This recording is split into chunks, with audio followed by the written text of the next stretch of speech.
नमस्कार। आदरणीय मुक्ता जी, नीरज जी, अलका जी,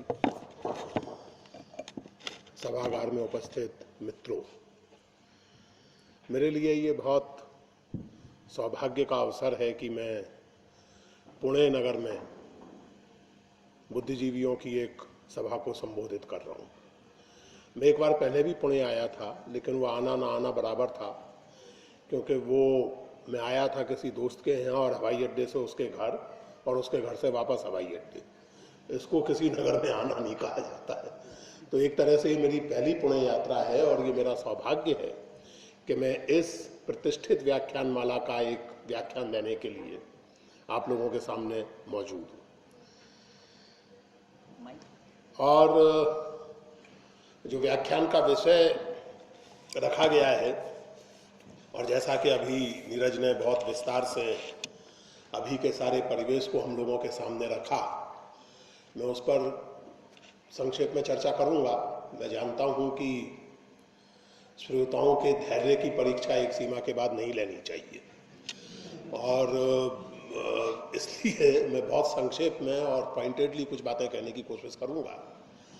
हालांकि कबीर और गांधी और भक्ति आंदोलन और बहुत सारी ऐसी चीज़ें हैं जिनसे संवाद करते करते, मराठी मुहावरे में कहें तो जिनका अभ्यास करते करते मेरी ज़िंदगी के 40-45 साल गुजरे हैं, तो बहुत कुछ बात करने को है, लेकिन उससे ज़्यादा महत्वपूर्ण ये है कि बहुत कुछ सीखने को है। तो जो विषय है, यदि आज कबीर होते, जाहिर है कि एक काल्पनिक प्रश्न है, लेकिन इस काल्पनिक प्रश्न का उत्तर जो अभी नीरज बता रहे थे या जो आजकल हम अपने आसपास देखते हैं, तो इसका एक उत्तर तो तत्काल सूझता है कि यदि आज कबीर होते तो या तो जेल में होते, या पागल खाने में होते, या अस्पताल में होते। तीसरा कोई विकल्प था नहीं। हम हाँ ठीक है, नहीं देखिए, ये कह के प्रलोभन मत दीजिए मुझे, क्योंकि मैं पेशे से अध्यापक हूँ, और अध्यापक जब बोलना आरंभ करते हैं तो आप लोग जानते हैं कि 50 मिनट से कम की तो क्लास होती नहीं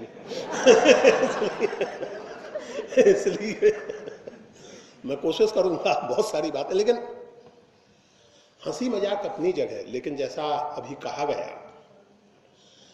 ये केवल एंटी इंटेलेक्चुअल माहौल नहीं है, ये क्लासिकली एब्सर्ड माहौल। इसके लिए मुझे और कोई शब्द सूझता नहीं। यानी जो उदयपुर की घटना है या इस तरह की अन्य घटनाएं हैं, इनको एंटी इंटेलेक्चुअल कह सकते हैं आप, वो हैं ही, लेकिन आप पूरी स्थिति की हास्यास्पदता और पूरी स्थिति की एब्सर्डिटी की कल्पना कीजिए। अभी मैं एक उपन्यास पढ़ रहा हूँ,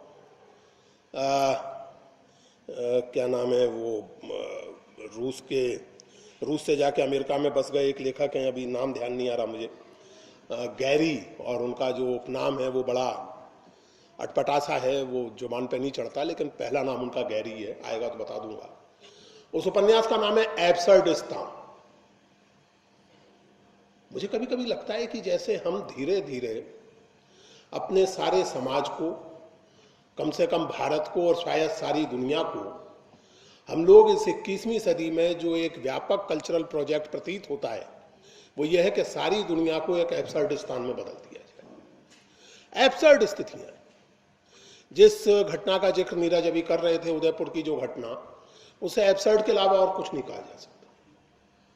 यानी अब स्थिति ये हो गई है, मैं वैसे भी हमेशा जब भी भाषण देता हूं तो बहुत डरते हुए देता हूं, क्योंकि आजकल लोगों की भावनाएं बेहद कोमल हो गई,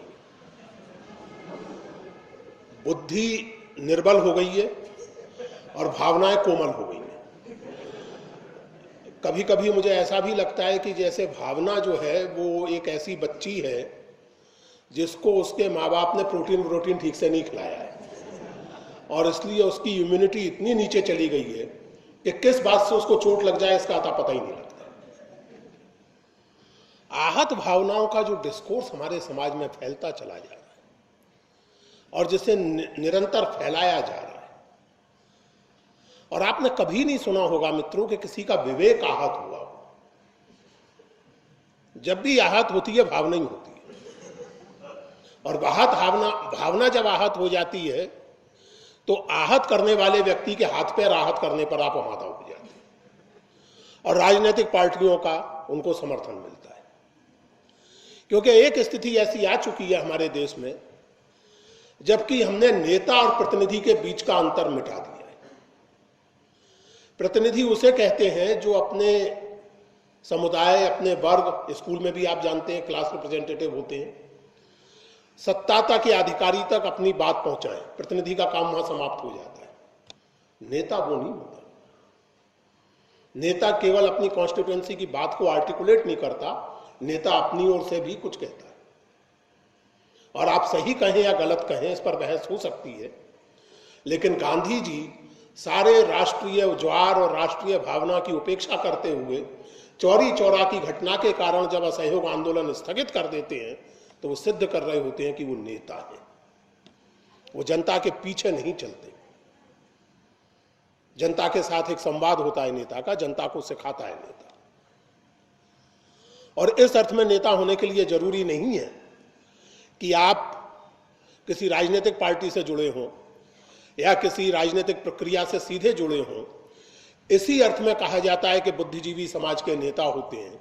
इसी अर्थ में कहा जाता है कि बुद्धिजीवी समाज की अंतरात्मा होते हैं। और इसीलिए यह महत्वपूर्ण है कि बुद्धिजीवियों का आप सम्मान करें। बहुत बात होती है लेखकों के या कलाकारों के सामाजिक दायित्व की। पिछले दिनों का घटनाक्रम इस बात को रेखांकित करता है कि समाज भी बुद्धिजीवियों के प्रति अपने दायित्व को महसूस करे। और मेरे लिए ये बहुत चौंकाने वाली स्थिति है, या शायद चौंकाने वाली भी नहीं है, यानी आलम ये हो गया है कि किस किस चीज पर चौंके, चौंकते चौंकते भी आदमी एक तरह से इम्यून हो चला है। लेकिन जब मैं ये देखता हूं कि लोग टेलीविजन पर बहस करते हुए ये कहते हैं कि साहब वो अशोक वाजपेयी को कितने लोग पढ़ते हैं, चेतन भगत को 8 लाख लोग पढ़ते हैं। एक बहस में मुझे ये कहना पड़ा, मैं कहना नहीं चाहता था, मुझे कहना पड़ा कि अगर आप लोकप्रियता को ही बौद्धिक योगदान का पर्याय माने तो आज भी और किसी भी समय दुनिया की किसी भी भाषा में चेतन भगत या ऐसे किसी भी लेखक से अधिक लोकप्रिय पोर्नोग्राफिक राइटिंग होती है। ये सब अपने अपने अनुभव से जानते हैं, हम सब अपने अनुभव से जानते हैं। तो पोर्नोग्राफिक राइटिंग दुनिया की सर्वाधिक लोकप्रिय विधा है, ये कहा जा सकता है। तो क्या पोर्नोग्राफिक राइटिंग के पैमाने पर आप साहित्य को जांचेंगे कि करोड़ों लोग पोर्नोग्राफी पढ़ते हैं, इसलिए ऐसे कवि से वो ज्यादा महत्वपूर्ण है जिसकी कविता 1000 लोग पढ़ते हैं या 2000 पढ़ते हैं या 5000 पढ़ते हैं? ये जो पूरा माहौल बना है मित्रों, मुझे ऐसा नहीं लगता कि ये केवल भारत तक सीमित है, और ऐसा भी नहीं लगता कि ये किसी एक विचारधारा तक सीमित है। बुद्धिजीवी के प्रति एक अवज्ञा, एक अवहेलना का भाव बहुत सारी राजनीतिक विचारधाराओं में पाया जाता है। वामपंथी राजनीतिक विचारधाराएं भी अपने संगठित रूप में इसका अपवाद नहीं है। लेकिन इससे जो अभी की चुनौती है उसका महत्व निश्चित रूप से कम नहीं होता। और जहां तक अभी की चुनौती का सवाल है, जैसा मैंने आपसे कहा कि उसको तो बुद्धि विरोध या इस तरह की जो बहुत सुसंस्कृत शब्दावली है उसमें उसको कह तकना मुश्किल है। वो तो सीधे सीधे एब्सर्डिटी है, विद्रूपपूर्ण स्थिति है, अविश्वसनीय रूप से विद्रूपपूर्ण स्थिति है। ऐसी स्थिति में मुझे नहीं लगता कि कबीर अगर आज होते तो उन 3 जगहों के अलावा कहीं और होते जिनकी मैंने चर्चा की। क्योंकि कबीर के बारे में स्वतंत्रता आंदोलन के दौरान यह धारणा प्रचारित की गई, जब कानपुर में दंगा हुआ और उस दंगे की जांच के लिए कांग्रेस पार्टी ने कमेटी बनाई जिसमें पंडित सुंदरलाल थे, प्रोफेसर ताराचंद थे, बड़े बड़े लोग थे। तो उस कमेटी ने दंगे के कारण के बारे में तो रिपोर्ट दी ही, लेकिन हिंदू मुस्लिम संबंधों के बारे में भी विस्तार से चर्चा की। और वो बहुत महत्वपूर्ण दस्तावेज है। नेशनल बुक ट्रस्ट ने उसे छापा था 4-5 साल पहले, जब प्रोफेसर विपिन चंद्रा अध्यक्ष थे एनबीटी के। और मैं समझता हूं कि सभी दोस्तों को वो दस्तावेज पढ़ना चाहिए, कानपुर दंगों की इंक्वायरी रिपोर्ट। तो उसमें उन्होंने हिंदू मुस्लिम संबंधों के बारे में कुछ ऐतिहासिक रूप से चर्चा की, और उस क्रम में उन्होंने, मेरी जानकारी में वो पहला दस्तावेज है जो कबीर को हिंदू मुस्लिम एकता के कवि के रूप में प्रस्तुत करता है। उसके बाद तो ये एक आम फहम मुहावरा बन गया, एक किताब भी बाकायदा लिखी गई, Kabir the apostle of Hindu Muslim unity and all that. यहां ये बात समझने की जरूरत है दोस्तों कि हिंदू मुस्लिम एकता का जो मुहावरा हम लोगों ने विकसित किया है, उसकी एक विशेषता पर आप ध्यान दीजिए। वो विशेषता यह है कि अगर आप हिंदू हैं तो इस्लाम की आलोचना मत कीजिए, आप मुसलमान हैं तो आप हिंदू परंपरा की आलोचना मत कीजिए, तो हिंदू मुस्लिम एकता बनी रहेगी। आप जो डेमोक्रेटिक राइट्स हैं, जो सिविल राइट्स हैं, उनके सवाल पर हिंदू परंपरा या इस्लामी परंपरा को इंटेरोगेट मत कीजिए, तो हिंदू मुस्लिम एकता बनी रहेगी। इस अर्थ में अगर देखें तो कबीर को हिंदू मुस्लिम एकता का कवि कहने से अधिक भ्रामक वर्णन कबीर का हो नहीं सकता, क्योंकि कबीर की समस्या या कबीर की ताकत यह थी कि वे जन्मे थे मुसलमान जुलाहे घर में, शिष्य थे ब्राह्मण आचार्य लेकिन ब्राह्मणवादी नहीं, रामानंद के, और उनके साथियों में तरह तरह के लोग थे, मैं चर्चा करूंगा अभी, विभिन्न सामाजिक वर्गों के लोग थे। और कबीर और उनके तमाम साथी जिस चीज को अनुचित मानते थे, जिस चीज को विवेक सम्मत नहीं पाते थे, उसकी आलोचना करते थे, दो टूक करते थे, चाहे वो वेद की परंपरा हो, चाहे वो कुरान की परंपरा हो, चाहे उनके समय में उपलब्ध नाथों की यानी बौद्धों की परंपरा हो, चाहे जैनों की परंपरा हो। और इसलिए ये बहुत स्वाभाविक है, हम लोग कहते हैं हिंदू मुस्लिम एकता और कबीर हिंदू मुस्लिम एकता के कवि। वास्तविकता यह है कि कबीर, हिंदू और मुसलमान अगर एक हुए कबीर के प्रसंग में, तो वो कबीर की कविता के कारण एक नहीं हुए, वो कबीर की कविता के विरुद्ध एक हुए। कबीर का निधन 1518 में हुआ था और 1590 के आसपास उनकी पहली जीवनी लिखी गई थी, परिचय जिसको कहते हैं। अनंतदास नाम के एक सज्जन थे, रामानंदी साधु, उन्होंने बहुत सारे लोगों की परिचय लिखी। और इस बहस में नहीं, लेकिन एक सूचना आपको देना चाहता हूं। परिचय मतलब परिचय, और परिचय का मतलब महत्ता का वर्णन, उनकी महानता का वर्णन। और अनंतदास ने सबसे पहले नामदेव परिचय लिखी थी, और बहुत महत्वपूर्ण है। और उस परिचय में उन्होंने कहा था कि कलयुग प्रथम नामदेव भैया, हरि अपने बस कर ले।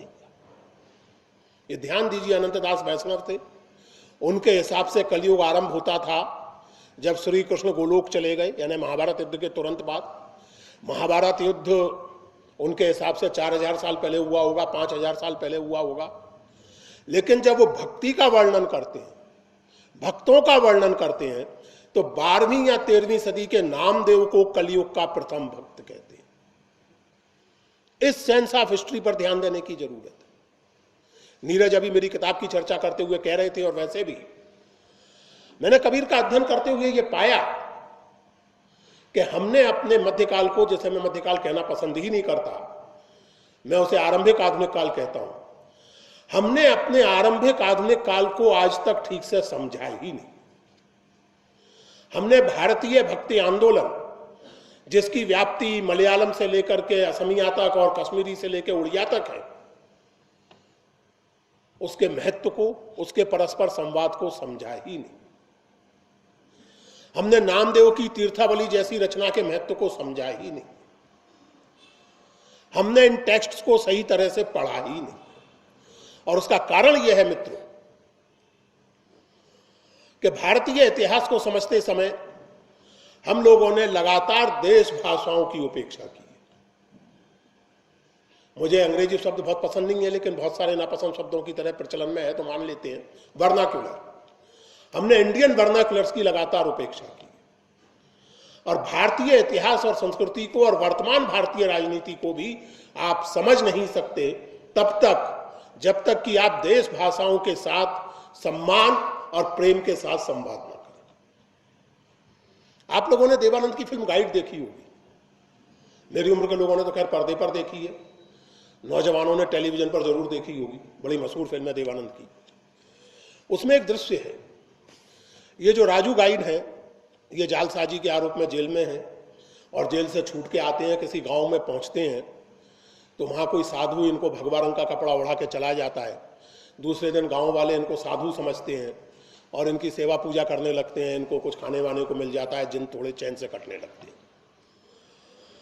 गांव के जो पुरोहित लोग हैं उनको इस बात से तकलीफ होती है क्योंकि राजू गाइड को जो कुछ मिल रहा था वो पुरोहितों का हिस्सा काट के मिल रहा था, तो वो नाराज होते हैं और उनको लगता है कि ये जो हमारे हिस्से में से इसको जा रहा है इसको वापस हासिल किया जाए।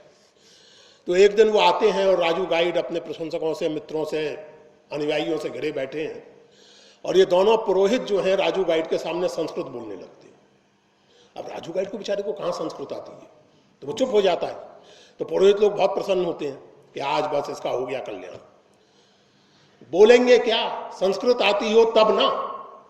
अब राजू भाई के लिए, वो राजू गाइड के लिए रोजी रोटी का सवाल है, उस बेचारे को कुछ मिलता है वो कैसे छोड़ दे, तो वो एकाएक अंग्रेजी में शुरू हो जाता है।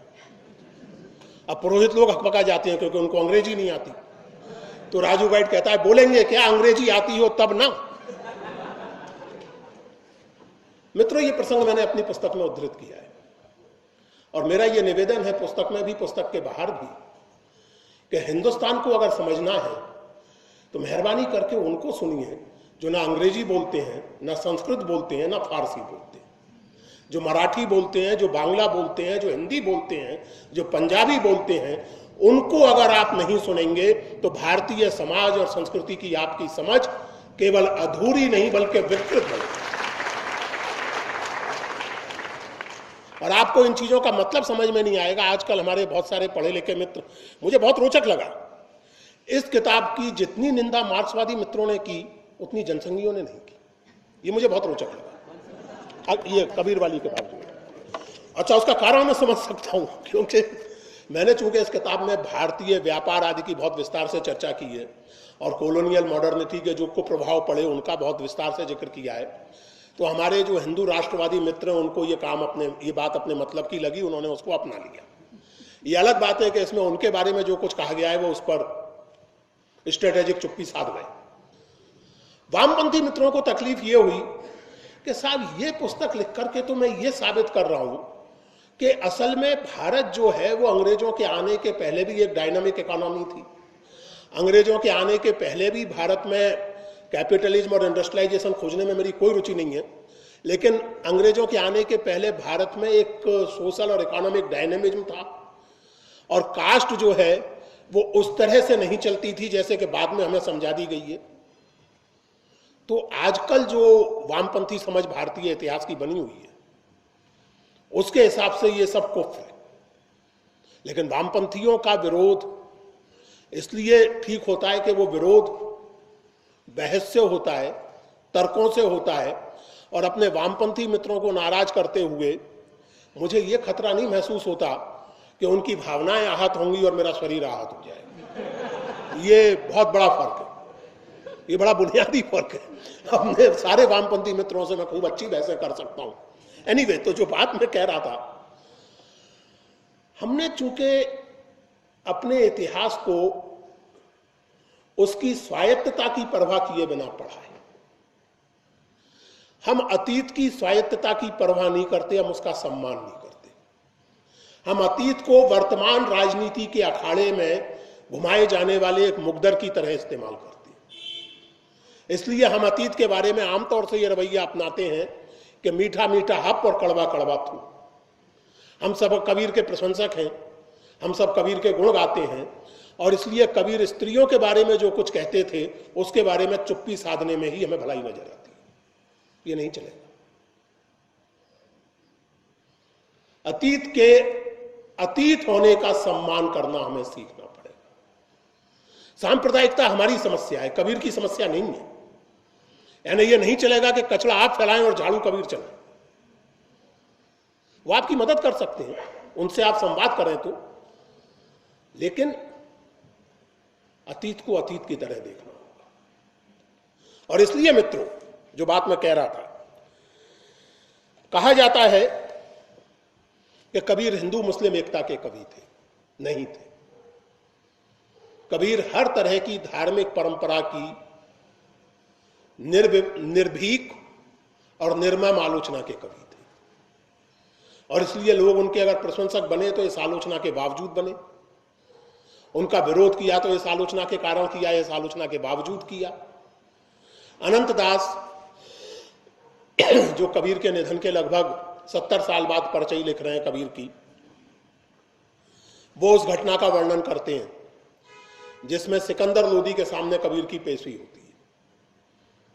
अनंत दास के अनुसार सिकंदर लोदी एक कैंपेन के तहत बनारस पहुंचता है और बनारस के हिंदू और मुसलमान नेता उसके सामने पहुंचते हैं और कबीर की शिकायत करते हैं।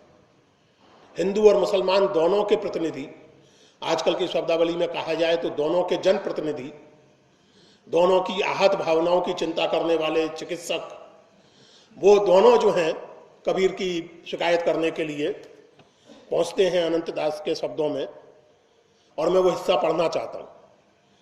कहे सिकंदर क्या है भाई, गांव परगना लिया छिनाई, गांव परगना नहीं लिया, जुलाहे एक अगमारक किया, मुसलमान की छोड़ी रीति, अरु हिंदू की भाने छीती। सिकंदर पूछता है क्या बात है, जुलाहे ने तुम लोगों का क्या बिगाड़ दिया, कुछ गांव तुम्हारा माल मत्ता दबा लिया, जमीन दबा ली, जागीरदारी दबा ली? तो उत्तर मिलता है कि नहीं, ऐसा उसने कुछ नहीं किया है, उसने अमारक किया है, अमार्ग चलने लगा है, कुपथगामी हो गया है। मुसलमान है, मुसलमान की छोड़ी रीति, लेकिन मुसलमानों की तरह नहीं जीता, मुसलमानों की सी बातें नहीं करता, और हिंदुओं की भी खिंचाई करता है, आलोचना करता है। निंदे तीरथ निंदे वेदु, निंदे नवग्रह सूरज चंदू, निंदे शंकर निंदे माई, निंदे सागर गणपति राई, निंदे 11 होम श्राद्ध, निंदे बामन जग आराध्य, निंदे मात पिता की सेवा, बहन भाणजी अरु सब देवा, निंदे सकल धर्म की आशा, 60 दर्शन अरु 12 मासा, ऐसी विधि सब लोक बिगारा, हिंदू मुसलमान ते न्यारा, ताते हमें माने ना कोई, जब लग जुल्हा काशी हुई। असली मुद्दा ये है कि जब तक ये जुलाहा काशी में रहेगा, हमारी यानी पुरोहितों और मुल्लाओं की कोई बात सुनेगा नहीं। इसलिए मेहरबानी करके इसको यहां से दफा कीजिए। कबीर, अनंत दास इस मामले में स्पष्ट है कि कबीर की चाहे लोकप्रियता हो, चाहे उनका प्रोसिक्यूशन हो, और उस समय कबीर के चाहे समर्थक हो चाहे विरोधी हो, ये जानते हैं कि कबीर हिंदू मुस्लिम एकता की बात नहीं कर रहे हैं, कबीर कोई और बात कर रहे हैं। और इस बात को जानते हुए वो कबीर की प्रशंसा या कबीर की आलोचना करते हैं। अभी जब मैं ये पढ़ रहा था तो एकाएक मुझे ध्यान आया कि सब रिकॉर्ड भी हो रहा है। अब ये जो मैं पढ़ रहा हूं, ये मैं नहीं बोल रहा हूं, ये तो अनंत दास बोल रहे हैं। लेकिन उदयपुर यूनिवर्सिटी के वाइस चांसलर को ये कौन समझाएगा? अद्भुत स्थिति है। इसलिए मैं ये ऑन रिकॉर्ड स्पष्ट करना चाहता हूं कि मैं ऐसा कुछ नहीं कह रहा हूं, मैं केवल अनंत दास को उद्धृत कर रहा हूं। जो कुछ कह रहे हैं अनंत दास कह रहे हैं। और अगर आपको कोई कार्रवाई करनी है तो कृपा करके, मैं तो नहीं चाहूंगा कि कोई भी अनंत दास के पास जाए, लेकिन अगर करनी है कार्रवाई तो वही करना पड़ेगा, क्योंकि अनंत दास के पास ही जाना पड़ेगा और कोई तरीका नहीं है कार्रवाई करने का। तो इसीलिए मैंने कहा मित्रों, और मैं आपको एक चीज बताऊं, जब हम ऐसी स्थितियों में हैं, और मैं आपसे सच कह रहा हूं, ये कोई फैंटेसी नहीं है, एक ऐसी स्थिति बन सकती है कि आपसे आपके हंसने का भी हिसाब मांगा जाए कि ये आदमी मंच पे खड़ा होकर ऐसी बातें कर रहा था और आप लोग हंस रहे थे, क्यों हंस रहे थे? इस हंसने से देश का नाम बदनाम होता है। ये स्थिति बन सकती है, बहुत दूर नहीं है वो दिन। और उसका कारण ये है, ये बहुत स्वाभाविक है, सहज है कि हम, लेकिन जरा सा आप ये देखिए, मैं नहीं जानता कि पुणे में अन्य कार्यक्रमों में ऐसा होता है या नहीं होता, लेकिन मैं एक धरातल पर नीरज जी अपनी आंखों पर विश्वास नहीं कर पा रहा हूं कि इस तरह के कार्यक्रम में 200-250 मित्र दत्तचित्त होकर के बैठे हुए हैं, सुन रहे हैं, और अपना ये जो समय है उत्तर भारत में अधिकांशतः है, उत्तर भारत में कम से कम ये समय या तो अपना प्रिय सीरियल देखने का समय है और या फिर नेशन के ये जानने का समय है कि नेशन में क्या हो रहा है। Nation wants to know. हमें इन चीजों पर भी सोचना होगा, जिसे हम इंफॉर्मेशन रेवोल्यूशन कहते हैं। जो आप बात कर रहे थे, मैं आपको जो दोपहर में बता रहा था, जापान का जो मैं मिसाल दे रहा था आपको, हिंदुस्तान में भी जो स्थितियां होती जा रही हैं, टेक्नोलॉजी, और टेक्नोलॉजी भी प्योरली हेडोनिस्टिक और कंज्यूमरिस्ट सेंस में। Let us not delude ourselves. Science की रिसर्च में किसी की दिलचस्पी नहीं। थ्योरेटिकल साइंस, फंडामेंटल साइंस की रिसर्च के लिए पैसा नहीं है। पैसा इसके लिए है कि आपको सुख देने वाली, दूसरे शब्दों में आपको और अधिक आलसी बनाने वाली टेक्नोलॉजी कैसे जल्दी से जल्दी विकसित की जाए। जिस संकट से हम लोग गुजर रहे हैं, जिस बुद्धि विरोध के संकट से, उसका गहरा संबंध इन चीजों से भी है। एनीवे, तो एक सवाल यह भी पैदा होता है, और यह सवाल हम लोग तो नहीं पूछ रहे क्योंकि कबीर तो हो चुके, लेकिन कबीर के एक गुरु भाई थे, पीपा। और ये ध्यान दीजिएगा कि पीपा राजस्थान में एक रियासत थी, गागरौन, वहां के राजा थे। चौहान राजपूत थे, गागरौन के राजा थे, और कबीर के गुरु भाई थे, यानी वो भी रामानंद के शिष्य कहे जाते हैं। उन्होंने ये सवाल जैसे अपने आप से पूछा और अपने समय से, कि यदि कबीर ना होते तो क्या होता। और उस पद की 2-3 पंक्तियां मैं आपसे पढ़ूंगा और बार बार आपको ये रेखांकित करूंगा और ध्यान देने की आपसे निवेदन करूंगा आपसे कि इस बात पर ध्यान दें कि यह एक राजपूत राजा बनारस के एक जुलाहे के बारे में कह रहा है। यह ध्यान देने की जरूरत है। जो कलि नाम कबीर ना होते तो लोक वेद अरु कलिजुग मिलकर भगत रसातल देते। अगर कबीर ना हुए होते कलयुग में तो भक्ति जो है रसातल में चली जाती। भक्ति को बचाया कबीर, ये पीपा कह रहा है। और किन से बचाया, इन पर ध्यान देने की जरूरत है। लोक, वेद और कलयुग। दोस्तों, हिंदू परंपरा में, हिंदू कालबोध में कलयुग केवल एक समयवाचक शब्द नहीं है। कलयुग एक मूल्यवाचक शब्द है।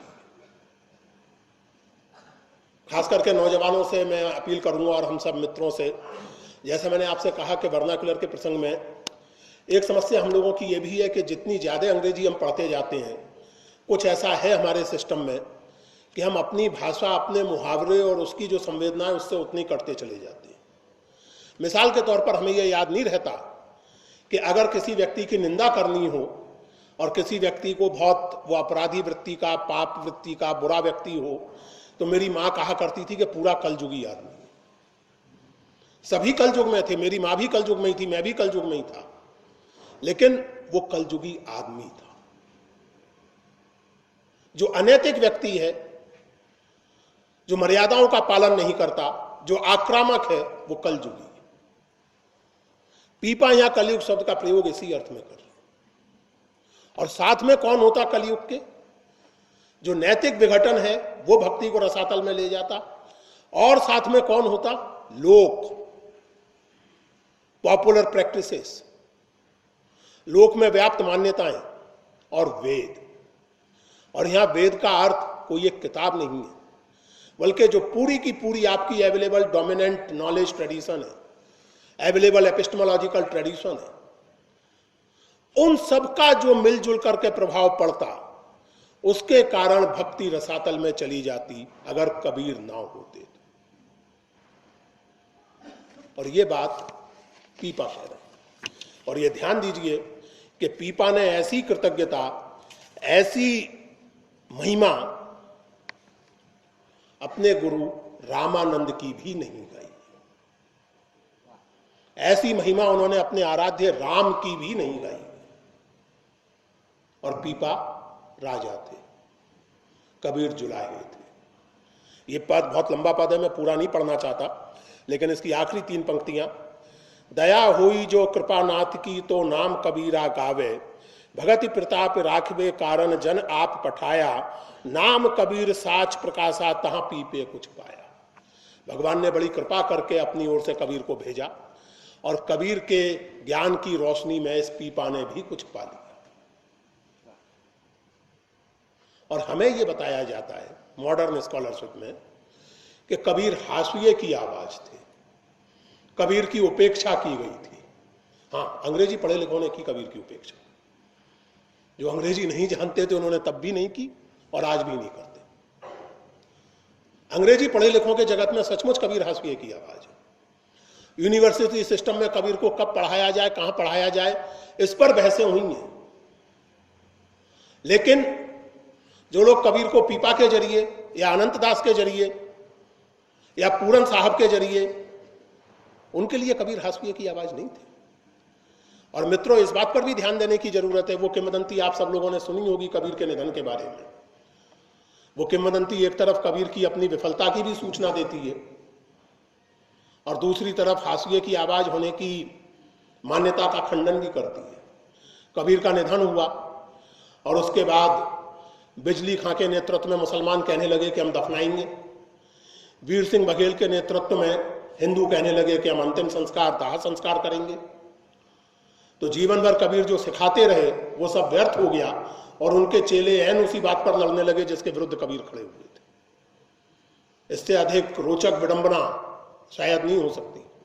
लेकिन इससे ज्यादा महत्वपूर्ण इस किंवदंती में यह है मित्रों, जो हाशिए की आवाज होते हैं, जिनका समाज में कोई महत्व नहीं होता, उनकी देह का क्या किया जाए इस पर बहस नहीं हुआ करती। मोहल्ले के 10-5 लोग कंधे पे जनाजा रखते हैं और शमशान या कब्रिस्तान पहुंचा देते हैं। यह किंवदंती इस बात की सूचना देती है कि कबीर अपने निधन के समय तक इतना इन्फ्लुएंशियल व्यक्तित्व बन चुके थे, इतनी महत्वपूर्ण आवाज उनकी हो चुकी थी कि उनके साथ एसोसिएट करना गौरव का विषय था। और यह इस कारण था कि यह कोई जड़ समाज नहीं था। यह ऐसा समाज नहीं था कि जिसमें पॉलिटिकल इकोनॉमी थी ही नहीं और सारा समाज केवल जजमानी पर चल रहा था। यह ऐसा समाज नहीं था जिसमें जाति जो है वो अपने तथाकथित क्लासिकल रूप में जैसी की तैसी ऑपरेटिव थी और उस पर आर्थिक प्रक्रियाओं का कोई प्रभाव ही नहीं पड़ रहा था। यह ऐसा समाज नहीं था। यह ऐसा समाज था जिसमें व्यापार और दस्तकारी का प्रसार हो रहा था और उस व्यापार और दस्तकारी के प्रसार में सामंती मान्यताएं बाधक बन रही थी। और कबीर और उनके जैसे दूसरे कवि इन व्यापारियों और दस्तकारों को अपने कवि लग रहे थे। कबीर दस्तकार थे। बनारसी दास हिंदी साहित्य में और समूचे भारतीय साहित्य में उनको बहुत महत्व दिया जाता है, क्योंकि यह कहा जाता है और ठीक ही कहा जाता है कि हिंदी में पहली आत्मकथा बनारसी दास की है, अर्धकथानक। जब वो 55 साल के हुए तो उन्होंने अपनी आत्मकथा लिखी थी और बनारसी दास अकबर के समकालीन थे। और उस आत्मकथा में आप देखेंगे कि कोई चमत्कार का वर्णन नहीं है। वो उसी रियलिस्टिक नैरेटिव में लिखी गई आत्मकथा है जिस रियलिस्टिक नैरेटिव में आजकल हम लोग लिखते हैं। लेकिन बनारसी दास जवाहरात के व्यापारी थे और उन्होंने केवल आत्मकथा नहीं लिखी, वो जैन परंपरा से थे। उन्होंने जैन परंपरा के भीतर एक स्वायत्त पंथ, अध्यात्म पंथ की स्थापना भी की, जिससे प्रेरित 13 पंथ आज तक जैन परंपरा में एक महत्वपूर्ण पंथ है। और व्यापारी थे। तो ये ऐसा समाज नहीं था, ये गतिशील समाज था। उस गतिशील समाज में निश्चित रूप से जातिगत शोषण था, निश्चित रूप से जेंडर बायस और उसके स्ट्रक्चर्ड रूप थे, लेकिन महत्वपूर्ण यह है कि उसका प्रतिरोध भी था। वो अभी गाना गा रहे थे हमारे मित्र लोग के, दो आवाजें हैं, ये तुम पर है कि तुम कौन सी सुनते हो, जावेद अख्तर का। ये दुनिया के किसी भी समाज के किसी भी समय की सच्चाई है। आप कबीर के भारत में भी जड़ता सुन सकते हैं, और चाहे तो कबीर को भी सुन सकते हैं, और चाहे तो मीराबाई को भी सुन सकते हैं।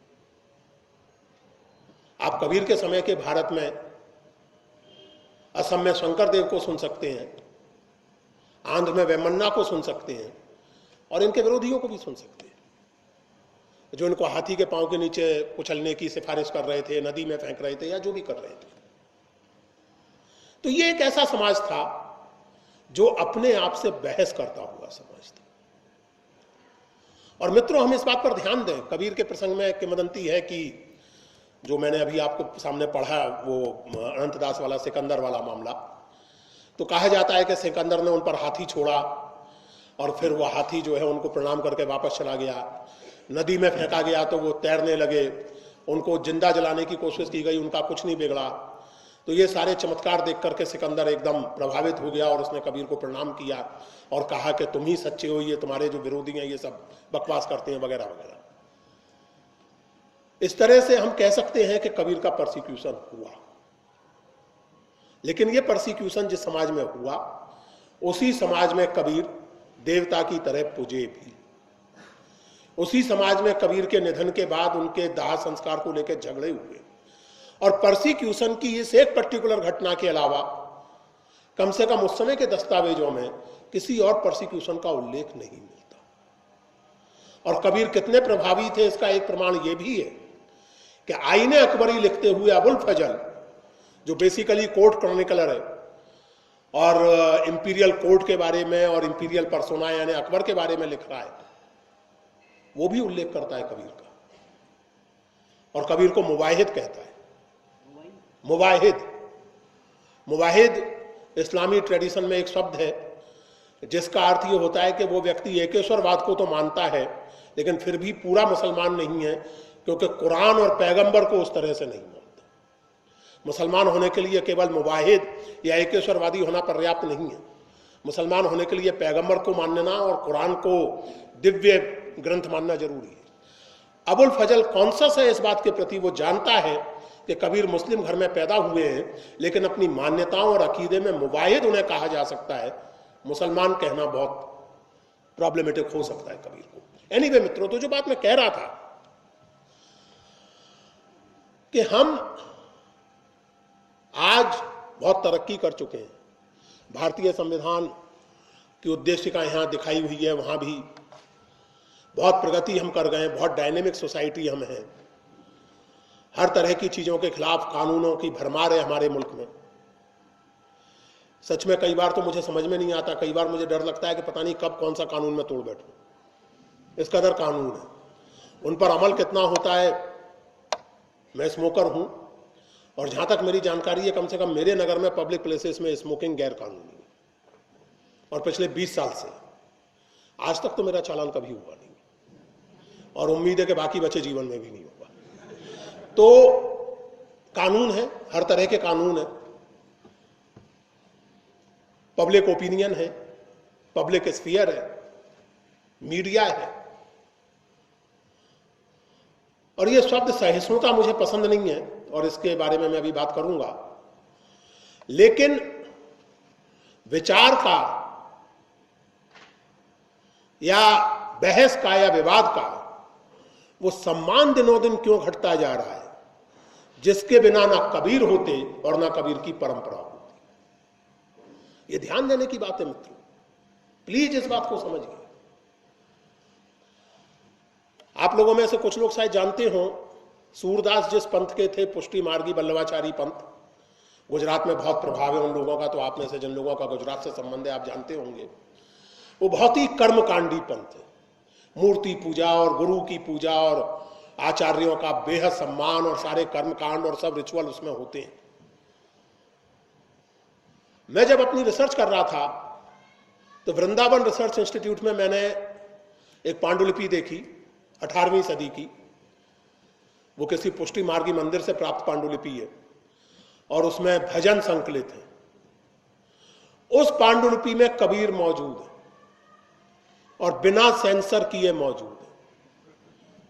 उस पद में मूर्ति पूजा की निंदा है और पुष्टि मार्गी संकलन उस पद में से मूर्ति पूजा के निंदक पंक्तियों को हटा नहीं रहा। विमत का सम्मान है। पुष्टि मार्ग के जिन आचार्य के लिए, जिन मंदिर के लिए वो पांडुलिपि तैयार की गई थी, वो पांडुलिपि तैयार करने वाले से ये नहीं कह रहे हैं कि पांडुलिपि तोसे खाने में रखने के पहले मुझे दिखा लेना कि क्या क्या तुमने किया है, जैसा कि इन दिनों कहा जा रहा है। यह सहिष्णुता और असहिष्णुता का सवाल नहीं है। टॉलरेंस या उसका हिंदी अनुवाद सहिष्णुता अपने आप में मुझे एक नकारात्मक एक्सप्रेशन लगता है, क्योंकि टॉलरेट आप उसी को करते हैं जिसके बारे में आप जानते हैं कि इसमें कुछ गड़बड़ है, फिर भी चलिए टॉलरेट कर लेते हैं। मेरे मित्र, मेरी पत्नी, मेरे बच्चे मेरी स्मोकिंग को टॉलरेट करते हैं क्योंकि मुझे प्रेम करते हैं। मेरे छात्रों में से एक यहाँ बैठे हैं आनंद पांडे, इनके जैसे छात्र मेरे गुस्से को टॉलरेट करते थे। मैं बहुत गुस्सैल और डांटते खां किस्म का अध्यापक हुआ करता था। मुझे टॉलरेट करते थे क्योंकि मुझे प्रेम करते थे। इस अर्थ में, और इसलिए टॉलरेंस शब्द से मुझे बहुत असुविधा होती है। मैं मुस्लिम जीवन पद्धति को टॉलरेट नहीं करना चाहता। मैं अपना विरोध करने वाले मित्रों, चाहे वो राष्ट्रीय स्वयंसेवक संघ के या किसी के भी हों, उनको टॉलरेट नहीं करना चाहता। मैं उनका सम्मान करते हुए उनके साथ संवाद करना चाहता हूं और इस निवेदन के साथ संवाद करना चाहता हूं कि संवाद में हम विवेक को ज्यादा महत्व दें, भावनाओं को थोड़ा कम दें। भावनाएं बेहद महत्वपूर्ण होती हैं, लेकिन इतनी महत्वपूर्ण नहीं होती कि भावनाओं के चक्कर में आप दूसरे का सर छोड़ने लगे। मैं अपने मित्रों से यह भी कहना चाहता हूं, अभी पिछले दिनों मैं अलीगढ़ यूनिवर्सिटी में बोल रहा था, तो वहां एक सज्जन ने कहा कि साहब देखिए, बात दिल पे लगती है तो तकलीफ तो होती है। मैंने कहा बात तो जायज है, दिल पे लगती है तो तकलीफ होती है। मैंने कहा कि आपने कभी इस बात पर गौर किया है कि अल्लाह मियां ने दिमाग दिल के ऊपर क्यों रखा है? वो सोच समझ के रखा होगा। मैंने कहा आप देखें अगर शरीर को, तो दिल यहां होता है, दिमाग खोपड़ी में होता है, खोपड़ी दिल से ऊपर होती है। और ये तो आप तो एक बिलीविंग मुसलमान हैं, मैं तो खैर जो हूं सो हूं, लेकिन आप तो बिलीविंग मुसलमान हैं। तो अल्लाह मियां ने अगर ह्यूमन बॉडी का डिजाइन इस तरह का किया है कि उसमें दिल दिमाग से थोड़ा नीचे है और दिमाग दिल से ऊपर है, तो दिमाग भी ऐसी कोई बुरी चीज नहीं है, उसका भी कभी कभी इस्तेमाल कर लें तो कोई खास हर्ज नहीं होगा। बहुत ज्यादा नुकसान नहीं होगा, थोड़ा बहुत हो सकता है, लेकिन बहुत ज्यादा नहीं होगा। ये बातें कहने की जरूरत आज हमें पड़ रही है।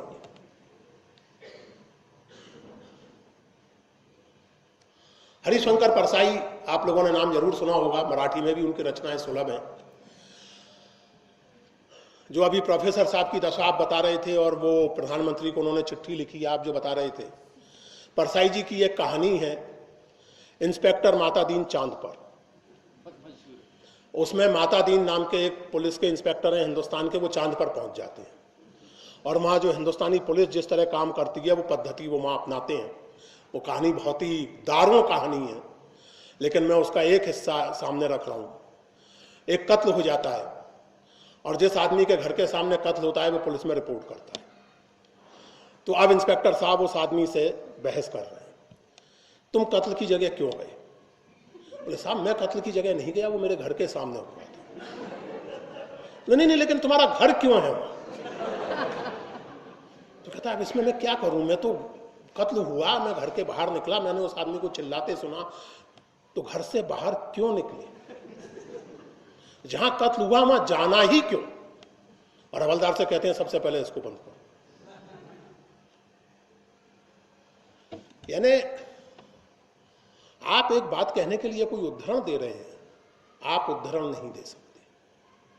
आप यूनिवर्सिटी में व्याख्यान दे रहे हैं, लोग बहुत बातें करते हैं, ये सुविधा से भूल जाते हैं कि सावरकर, स्वतंत्र वीर सावरकर कैम्ब्रिज यूनिवर्सिटी में ब्रिटिश साम्राज्य के खिलाफ कितने तीखे व्याख्यान दिया करते थे।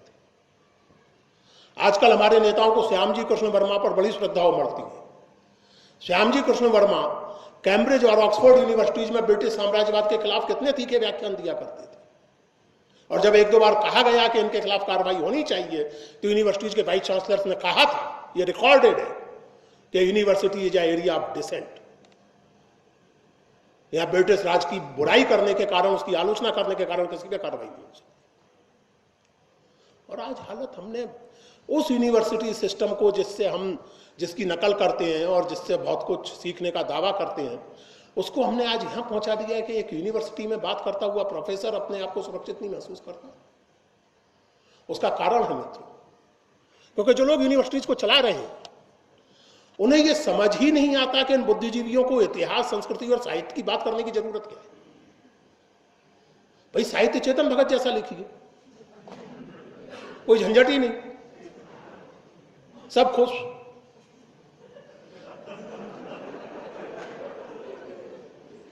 इतिहास वैसा लिखिए जैसा कि हम जन्म से सुनते आए हैं, कोई नए सवाल उठाने की, नई बात पूछने की जरूरत ही नहीं। लेकिन समस्या उसमें भी है। बराहमिहिर के नाम से प्रसिद्ध है ये प्रसंग। बराहमिहिर ज्योतिर्विज्ञानी थे और उन्होंने प्रतिपादित किया, और इस लिहाज से हमें गर्व करना चाहिए। हमें बताया जाता है कि न्यूटन से बहुत पहले उन्होंने प्रतिपादित किया कि खगोल मंडल और पृथ्वी अपने परस्पर आकर्षण के कारण एक तरह से हवा में टंगी हुई है। तो इस बात पर गर्व करने के लिए कहा जाता है। और वामपंथी इतिहासकारों को हड़काया जाता है कि आप बराहमिहिर के बारे में तो बताते नहीं है, पाइथागोरस की थ्योरम बताते हैं, बौधायन की बताते नहीं है। मानता हूं मैं, निश्चित रूप से बतानी चाहिए। बराहमिहिर से जब उनके विरोधियों ने कहा कि ये आप कैसे कहते हैं, तो बराहमिहिर ने कहा कि अच्छा आप बताइए पृथ्वी किस पर टिकी है। तो बोले शेषनाग पर टिकी है। बोले शेषनाग काहे पर टिके हैं? बोले कच्छप पर टिके हैं। बोले कच्छप काहे पर टिके हैं? बोले हाथी पर टिके हैं, 10 हाथी दिक्पाल माने जाते हैं, वो काहे पर टिके हैं? तो बोले वो किसी पर नहीं टिके। तो बोले इन सबको बीच में से हटा दो तो पृथ्वी भी किसी पर नहीं टिके। काहे के लिए ये कच्छप? मैं ये नहीं कह रहा हूं, और भाई साहब जो रिकॉर्ड कर रहे हैं उसे एडिट कर देना इसको आप, नहीं आपके और मेरे दोनों के खिलाफ FIR की संभावना है। तो मैं ये नहीं कह रहा हूं कि आप इन मान्यताओं को ना माने। असल में विडंबना ये है कि विज्ञान के एक अनपढ़ आतंक के कारण हम लोग अपनी पौराणिक मान्यताओं को और दुनिया भर की पौराणिक मान्यताओं को, किंवदंतियों को एक बहुत ही फ्लैट रियलिस्टिक नैरेटिव में बदलने पर तुल गए। यह कोई बहुत अच्छी स्थिति नहीं है। पौराणिक मान्यताओं का अपना सौंदर्य है, पौराणिक मान्यताओं की अपनी कविता है, उसकी अपनी प्रतीकात्मकता है। पोसाइडन नाम का कोई देवता होता है या नहीं होता, और वो जहाज वालों को क्या करता है क्या नहीं करता है, इसमें मेरी बहुत दिलचस्पी नहीं है। लेकिन पोसाइडन नाम का एक देवता होता है और वो समुद्र की तरह ही गंभीर होता है, और विक्षुब्ध हो तो समुद्र की तरह ही विक्षुब्ध होता है। ये कल्पना मुझे मार्मिक लगती है। हम कल्पना के दारिद्र्य के समय से गुजर रहे हैं, और चूंकि कल्पना के दारिद्र्य के समय से गुजर रहे हैं, तो ना तो हम साहित्य का महत्व समझते हैं, ना हम इतिहास का महत्व समझते हैं, और ना ही हम सही अर्थ में विज्ञान और गणित का महत्व समझते हैं। हम केवल टेक्नोलॉजी का महत्व समझते हैं, सुख और सुविधा देने वाली टेक्नोलॉजी का महत्व समझते हैं। बहुत गहरी गड़बड़ कहीं ना कहीं है। जिस राजनीतिक परिस्थिति को हम लोग आज अपने सामने देख रहे हैं, वो सही कहा, सही याद किया रामचंद्र गुहा को, इससे अधिक एंटी इंटेलेक्चुअल पॉलिटिकल एस्टेब्लिशमेंट कम से कम मेरी स्मृति में भारत में नहीं हुआ है। लेकिन इसके पीछे एक पूरी परंपरा है, इसके पीछे एक पूरा विघटन का तंत्र है, विघटन की परंपरा है। और अगर इस अवसर पर हम नहीं चेतते और कबीर जैसे, नामदेव जैसे, तुकाराम जैसे, मीराबाई जैसे लोगों को याद नहीं करते, और याद इस अर्थ में नहीं कि उनके गुण गाने लगे और उनके नाम पर हाथापाई करने लगे, ये भी हो चुका है। बड़ौदा में एक कार्यक्रम में हम थे, वो हमारी मित्र शबनम बिरमानी ने कुछ फिल्में बनाई हैं कबीर पर, वो दिखाई जा रही थी। हमारे मित्र प्रहलाद सिंह टिपानिया जो मालवा के कबीर गायक हैं वो थे, और उन्होंने कुछ बातें, धर्मदास पंथ जो है कबीर पंथियों का दामाखेड़ा शाखा, उसके बारे में कुछ कह दिया उन्होंने, प्रहलाद सिंह टिपानिया ने। अगले दिन कार्यक्रम में पुलिस बुलाने की नौबत आ गई, टिपानिया पर हमला हो गया। मुझे भी थोड़ा बहुत प्रसाद मिला, बाकी लोगों को भी प्रसाद मिला, और यह करने वाले कबीरपंथी थे। टिपानिया के भाषण से उनकी भावनाएं आहत हो गई थी। मैंने उनसे बाद में एक से पूछा कि आप जिस तर्क का सहारा ले रहे हैं, आप कल्पना कर सकते हैं कि उस तर्क से कबीर की कविता पर प्रतिबंध लगाने की मांग की जा सकती है? क्योंकि ये पंक्ति, ये पद, ये कथन, कांकर पाथर जोड़ के मस्जिद लई चुनाए, तांचड़ मुल्ला बांग दे बहरा हुआ खुदाए, ये कथन किसी भी मुसलमान की भावनाएं आहत कर सकता है। पाथर पूजे हरी मुले तो मैं पूजूं पहाड़, ताते ये चाकी भली ये पीस खाए संसार, ये कथन किसी भी हिंदू की भावनाएं आहत कर सकता है। और जिस तर्क से आप टिपानिया पर हमला कर रहे हैं, उसी तर्क से इन पंक्तियों को बैन करने की मांग की जा सकती है। और मुझे कतई ताज्जुब नहीं होगा मित्रों, जिस तेजी से हमारा समाज प्रगति कर रहा है, मुझे कतई ताज्जुब नहीं होगा कि साल 2 साल बाद ये मांगे उठने लगे कि इस तरह की पंक्तियां कम से कम पाठ्य पुस्तकों में रखने की जरूरत नहीं है, और साहित्य पाठ्य पुस्तक के बाहर किसी को पढ़ना नहीं है। 8वीं 10वीं के बाद हिंदी मराठी किसी को पढ़नी नहीं है। मेरे जैसे 2-4 मूर्ख होंगे जो पढ़ेंगे और जिंदगी बर्बाद करेंगे। बाकी तो साइंस एंड टेक्नोलॉजी और क्या है मैनेजमेंट। किस तरह का समाज हम बना रहे हैं, किस तरह का समाज हम बना रहे हैं? मित्रों,